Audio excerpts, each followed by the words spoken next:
Personal na paglalakbay at mga tunay na karanasan sa buhay ang ibinabahagi ng rising singer-songwriter na si Isha Ponti sa kanyang bagong album na Likas.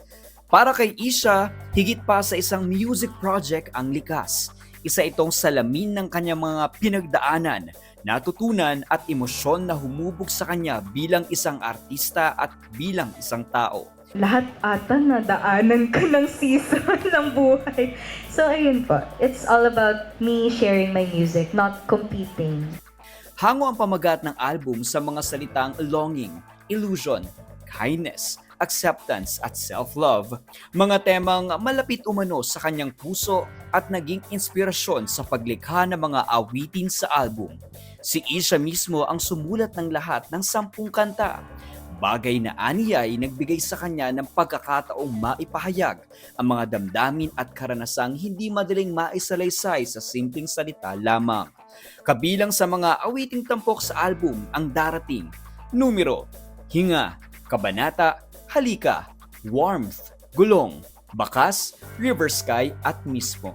Isa sa mga kantang malapit sa puso ni Isha ang Kabanata na patuloy na nakatatanggap ng positibong pagtanggap mula sa listeners sa iba't ibang streaming platforms. Dahil sa mensahe nitong tumatalakay sa mga bagong yugto ng buhay, marami ang nakaka-relate sa awitin. When it comes to love, to my dreams, to my heartaches, to family, everything. So parang it's my story naman. It's not about the seasons in life. So it's about my personal experiences na that can resonate with you. Yun. Kasi iba-iba pong scenarios yung nangyari sa album na to.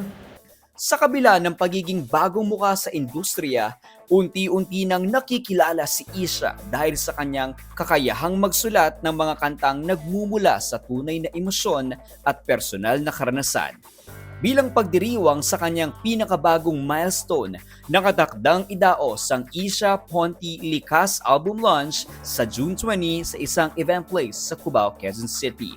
Dito ay personal na ihahatid ni Isha ang mga kantang bumuo sa album at ibabahagi ang mga kwento sa likod ng bawat awitin.